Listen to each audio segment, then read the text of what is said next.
spirit, he's talking about the same thing that the Buddha means when he says emptiness. Because they're referring to something which hasn't got a word, and it's an extremely elusive thing to describe. But it is empty. It's got no things in it. It's the stuff behind all the things. And it's the essence, if you like, it's the spirit. It's that distillation of matter, which is beyond matter, and which hasn't got a form, so it's got no quality you can describe. How the hell can you depict it? But you know it's there. And that knowing is, of course, the cosmic consciousness. Right. So,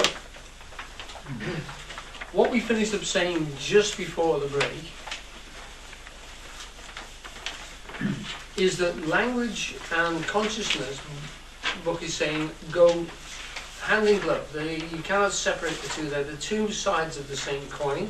They're the same quality. And to actually make reference to that, he points at the way language develops wherever you take it. So if you go into an area, you become amazed at the complexity of that area, whatever it is, and the language develops alongside it. And he gives an instance of it, which is on page 4 and page 4, and again on page 6. But if we just read 4, I put this in because there are quite a lot of people here who are interested in poetry and wordplay, and I thought that you would just find this charming. Would anyone like to read this bit? Bear in mind it is somewhat of a poisoned chalice, and you'll see why. Any brave souls amongst us? Yeah. You did? Have a go, John. Thank you. Is it number 32? It's just above that. The whole thing, sorry, if you start as word of literary language. Right. Good luck. Where the literary language speaks of the young of all sorts of animals, farmers, shepherds and sportsmen, would be ashamed to use so general a term. The idiom of nomads,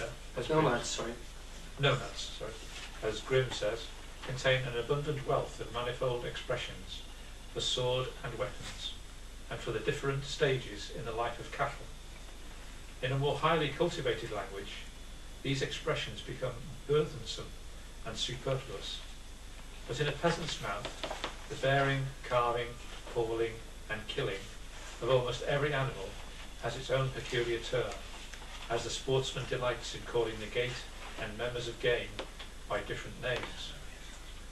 Thus Dame Juliana Berners, Lady Prioress of the nunnery of Softwell in the 15th century, the reputed author of the Book of St. Albans, informs us that we must not use names of multitudes promiscuously, but we are to say a congregation of people, a host of men, a fellowshipping of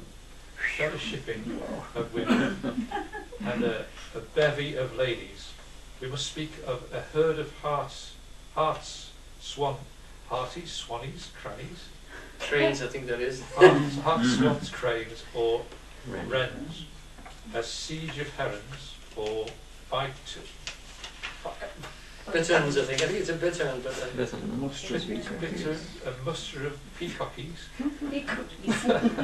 a watch of nightingales, a flight of doves, a clattering of choughs, a pride of lions, a sleuth of birds, a gaggle of geese, a skulk of foxes, a soul of friars, I think it is. Friars, a pontificalate of prelates, an abominable sight of monks, a drunken ship of cobblers, and so of other human and brute assemblages. In like manner, in dividing game for the table, the animals were not carved, but a deer was broken, a goose reared, a chicken frushed, a coney unlaid, a crane displayed, a curlew unjointed, a quail winged, a swan lift, a lamb shouldered, a heron dismembered, a peacock disfigured, a salmon chunnied, a haddock suddied, and a sole loined. and a brem splade. I'm so glad you read that. I'm still trying to see it. It's mass slaughter. Yeah, just the way, I mean, from the fact of, my God, what they used to eat in those days, just about anything that crawled or flew. The whole point of this is that language is extremely sensitive, and of course it goes wherever you take your mind. It is, in fact, as many philosophers have argued, the only representative of mind that we have.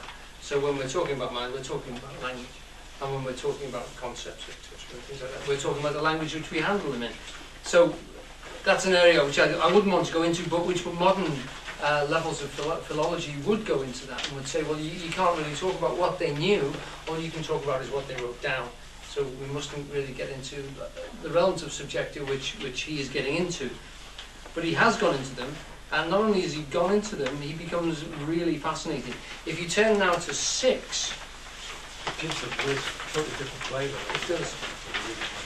Yes, it does, and of course, So much more interesting. yeah. And this is the thing which we've said about Shakespeare as well. When you see them written down like that, this was because before printers there was no formulated spelling. So when we actually talk about children now who haven't learned to spell, we're talking about a printing skill that was done purely when people started to mass produce books. Before then, if it looked right and you could get the sounding of it, it was right, it was a word.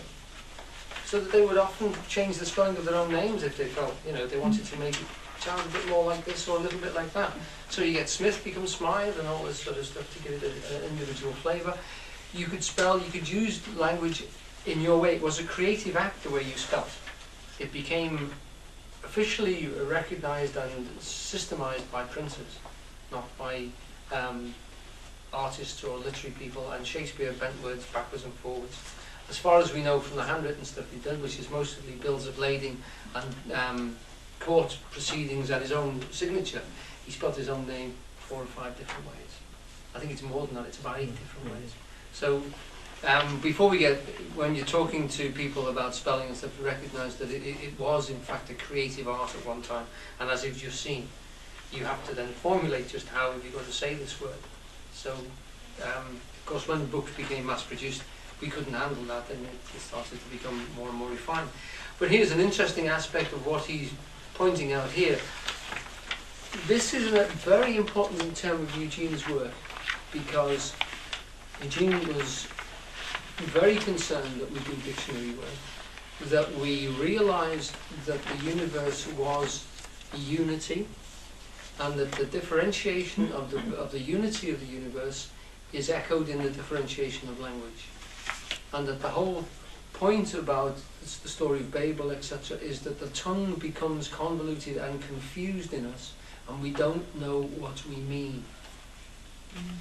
Now, the more you analyze language, you subsume topics under headings, and the headings become more and more simple. And in language, you look for the roots of the word, and you get the meaning. You get the meaning of the roots, and your concepts become simplified in terms of their meaning. They start to become tools with engineering type descriptions. They no longer become flavors and nuances, but they become gathered and subsumed under headings, and you get less and less headings, and you do that by analysing the language. So you get more complete ideas, but less of them. And that's the way to understand the multiplexity of the universe, to pull it back to unity by analysing the nature of the language. Now what you've got here, the book is talking about going from left to right into complexity. But of course you can then go back the other way and go back towards unity, towards a synthesis of language, and it helps you to understand. I'm not. This is for your pleasure and enjoyment if you take the song sheets home with you and have a look at them. But I mean, I just find it fascinating to look at the very bottom one, where it takes you through the Latin and through the Greek. So you get from the word skeptomai, I look, and you trace it across into the words that the English words that it actually appears in as the part spect or pect. You get it in expect, specimen, respect. If you take those And any one of those, if you take it across, you get from that expecting, expected, unexpected, expectable,